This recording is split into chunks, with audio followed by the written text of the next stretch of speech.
कृष्ण जिनका नाम गोकुल उसका धाम, ऐसे ही श्री कृष्ण भगवान को हम सबका प्रणाम। आप सभी को कृष्ण जन्मोत्सव के ढेर सारी शुभकामनाएं। आज हम एक बेहद खास और पावन विषय पर बात करने जा रहे हैं, भगवान श्री कृष्ण के जन्म से लेकर अंत तक के सफर के बारे में और उनके जीवन के अनसुने रहस्य और चमत्कार जिनके बारे में शायद आप नहीं जानते होंगे। तो दोस्तों, वीडियो लंबी भी हो सकती है पर अंत तक जरूर देखें ताकि आपको भी कुछ नया जानने को मिलेगा। जैसे ही श्री कृष्ण जन्मोत्सव आता है, हम सब भगवान कृष्ण को याद करते हैं, उनकी अद्भुत लीला, उनका संदेश और उनके महान व्यक्तित्व को। लेकिन क्या आप जानते हैं उनके जन्म से लेकर मृत्यु तक के सफर में कितने रहस्य छुपे हैं? नहीं। तो चलिए दोस्तों, शुरू करते हैं आज के इस शानदार वीडियो में। नमस्ते दोस्तों, मैं हूं मुकेश गहलोत और आप सभी का स्वागत है अपनी यूट्यूब चैनल पे। अगर आप इस चैनल पर नए हो तो वीडियो को लाइक करके चैनल को सब्सक्राइब करना ना भूलें ताकि आपको यहाँ पर ऐसी ही और भी जानकारीपूर्ण वीडियो मिलती रहेगी। दोस्तों, भगवान श्री कृष्ण के बारे में चमत्कारिक रहस्य जानने से पहले हम उनका उद्देश्य और उनके जीवन से कुछ जुड़ी बेसिक जानकारी जानेंगे। श्रावण वद आठम की मध्य रात को श्री कृष्ण जी का जन्म हुआ, इसलिए हम जन्माष्टमी कहते हैं। जन्माष्टमी हिंदू धर्म के देव विष्णु के अवतार भगवान श्री कृष्ण से संबंधित है। माना जाता है कि कृष्ण ने संसार में पाप और अत्याचार बढ़ जाने के कारण और राक्षसी प्रवृत्ति के राजा कंस को मारने के लिए धरती पर जन्म लिया। कृष्ण का जन्म भाद्रपद के कृष्ण पक्ष में अष्टमी को रात्रि 12 बजे कारावास में हुआ था। देवता होने के कारण उनमें प्रबल शक्ति थी। राक्षस कंस को यह आकाशवाणी के माध्यम से ज्ञात हो चुका था कि देवकी की 8वीं संतान उसकी मृत्यु का कारण बनेगी। इसी कारण कंस ने देवकी की अनेक नवजात बच्चों की हत्या की, जिनका विनाश निश्चित है, उसे नहीं रोका जा सकता। भक्तों के रक्षा के लिए भगवान विष्णु ने कृष्ण का अवतार लिया। जगत की रीतें ऐतिहासिक कार्य होता है तो प्रतिवर्ष से महोत्सव के रूप में मनाने लगते हैं। हिंदू धर्म में लोग मुख्य 3 पुरुष देवताओं की भक्ति करते हैं, जो है रजोगुण प्रधान भगवान श्री ब्रह्मा, सतोगुण प्रधान भगवान श्री विष्णु जी और तमोगुण प्रधान भगवान श्री शिव जी। भगवान श्री कृष्ण को भगवान श्री विष्णु जी का 8वां अवतार कहा जाता है। श्री कृष्ण जी भगवान का अवतार होने के वजह से जन्म से लीला करने लगे थे। भगवान श्री कृष्ण का जीवन चरित्र देखे तो श्री विष्णु जी के अवतार होने के कारण चमत्कारिक शक्तियों से भरा हुआ था। लीला और चमत्कार की वजह से लोग उन्हें जानने लगे और अपना इष्ट समझकर उनकी पूजा करने लगे। भगवान श्री कृष्ण देवकी और वासुदेव की 8वीं संतान थे। उनके जन्म के समय देवकी और वासुदेव मथुरा के राजा कंस के कारावास में थे। श्री कृष्ण जी का जिस रात जन्म हुआ उसी रात वासुदेव जी यशोदा के पास छोड़कर आए। इसी प्रकार कृष्ण जी का लालन पालन माता यशोदा और नंद जी की देखरेख में हुआ था। कृष्ण का लालन पालन माता यशोदा ने किया, जबकि उनकी जन्मदात्री माता तो देवकी थी। भगवान कृष्ण का अधिकांश जीवन तो राक्षसों से लड़ने में और प्रजा की रक्षा करने में बीता था। भगवान कृष्ण आज जितने पूजनीय है उतने उस समय नहीं थे। उन्हें मारने की साजिशों के तहत अनेकों राक्षस उनके बाल्यकाल से ही बेचने लगे थे। उनके सुकून और सुख से इतर जीवन में अनियमितता थी। दोस्तों, कई हजारों साल से जुड़ी कृष्ण की कथाएं कितनी सच है, कितनी काल्पनिक है, यह प्रश्न हर किसी के मन में उठता है। सत्यार्थ की ओर जांच कर देखो तो द्वारका में मिले अवशेष और बड़े बूढ़ों की कहानी की सच्चाई को बयां करते हैं, जिसे वैज्ञानिक भी अपने किए गए शोधों से इस तथ्य को जुटलाने में असमर्थ रहे हैं। आज हम कुछ ऐसे ही कृष्ण जी से जुड़ी उन बातों को बताने जा रहे हैं जिसके बारे में आप आज भी शायद अनजान होंगे। तो दोस्तों, हम आज जानेंगे अनजानी बातों के पीछे कुछ छिपे रहस्य। पहला रहस्य वो है श्री कृष्ण जी के रंग को लेकर कि कृष्ण भगवान कैसे रंग के दिखते थे। भगवान श्री कृष्ण की छवि को देखकर सभी लोग अपनी अपनी बातें कहते हैं। कुछ विद्वानों के अनुसार कृष्ण के रंग को लेकर मिथक इसलिए है क्योंकि उनके रंग का वर्णन भिन्न भिन्न क्षेत्रों और भाषाओं में अलग अलग रंग से हुआ है। कोई कहता है कि भगवान काले थे, कोई कहता है कि वह सांवले रंग पर थे। कुछ लोग श्री कृष्ण को काले रंग तो कुछ लोग श्याम रंग का बताते हैं। श्याम रंग अर्थात कुछ काला और कुछ नीला, मतलब काले जैसा नीला। जैसा सूर्यास्त के बाद दिन अस्त होने वाला समय रहता है, वो आसमान का रंग काले जैसा नीला हो जाता है। लेकिन जानकारों का मानना है कि श्री कृष्ण जी का रंग ना तो काला था और ना ही उनकी त्वचा का रंग मेघ श्यामल के समान मिश्रित रूप था। यह तो सफेद, काला और नीला इन रंगों का एक मिश्रित रूप था। और दूसरा रहस्य, क्या श्री कृष्ण जी अंत में बूढ़े दिखते थे? यह बात कर जानकर आपको भी आश्चर्य होगा कि जब उन्होंने अपना प्राणों को त्याग दिया तब उनकी उम्र 119 साल की थी और इस उम्र के समय में भी उनकी देह के केस न तो सफेद हुए और न ही उनके शरीर पर किसी प्रकार की झुर्रियां पड़ी थी। वे चिरंजीवी थे।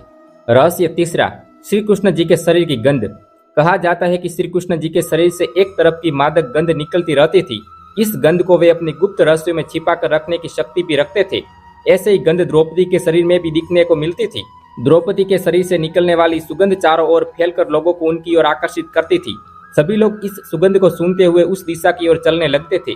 इसलिए अज्ञातवास काटने के समय द्रौपदी ने अपने शरीर की सुगंध को छिपाने के लिए चंदन और उपटन और सुगंधित अत्तर का उपयोग किया था दोस्तों, जिसके कारण इनको सैरंद्री नाम से भी जाना जाता है।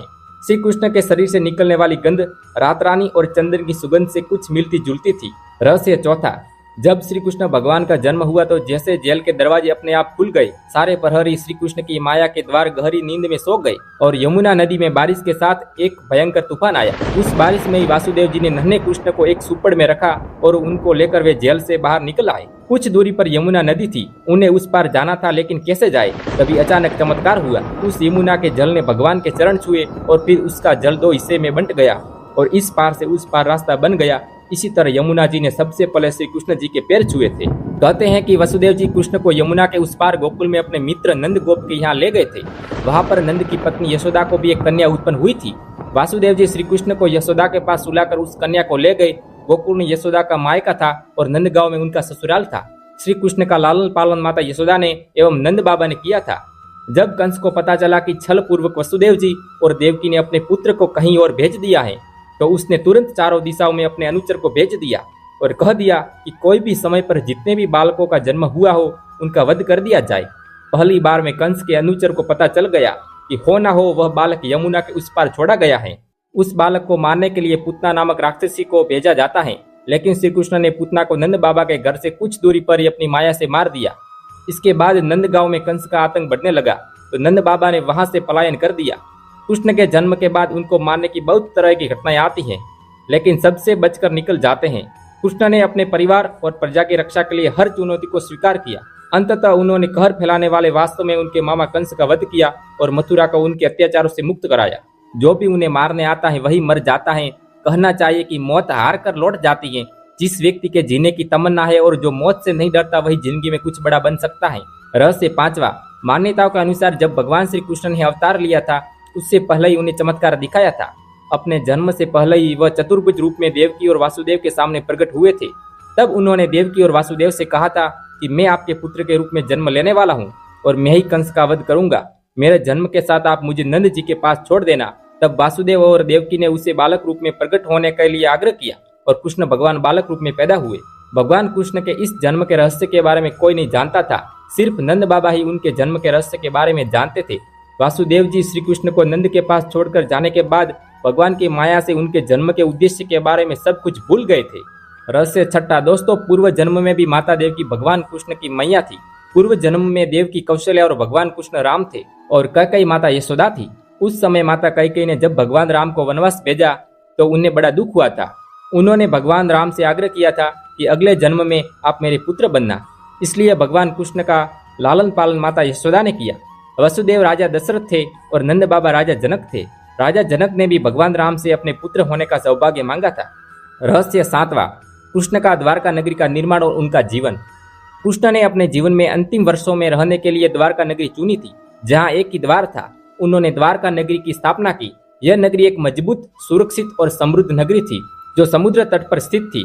कृष्ण ने अपने शासन काल में अपने सगे संबंधी यादवों की रक्षा की, लेकिन दुर्भाग्य से दुर्वासा ऋषि और गांधारी के श्राप वश 56 करोड़ यादव आपस में लड़कर कटकर मर गए। उसी श्राप वश त्रेता युग का वानर बलि, जो द्वापर युग में जरा नामक शिकारी बना। जब भगवान पीपल के पेड़ के नीचे बैठकर ध्यान में लीन थे, तब शिकारी ने दूर से श्री कृष्ण का पैर का तलवा देखा जो हिरण के मुंह जैसा लगा। उसने बाण चलाया और बाण लगते ही श्री कृष्ण ने जरा को पास बुलाकर मुस्कुराए और बोले, जरा तुमने कोई पाप नहीं किया, यह मेरे जीवन का अंतिम क्षण है, यह भी मेरी लीला का एक हिस्सा ही है। तुम चिंता मत करो, तुम्हें कोई दोष नहीं लगेगा, तुमने जो किया वही होना ही था। उसके बाद उन्होंने जरा को समझाया कि संसार में जो भी होता है वह पूर्व निर्धारित होता है और किसी को भी अपने कर्म का फल मिलना तय है। फिर श्री कृष्ण जी ने ध्यान लगाया और देवसर किया और वैकुंठ धाम पधार गए। और यह स्थान था गुजरात के गिर सोमनाथ जिले के वेरावल के पास का स्थल भालका तीर्थ। यही स्थल पर उन्होंने देह त्याग किया और अपनी दिव्य लीलाओं का समापन किया।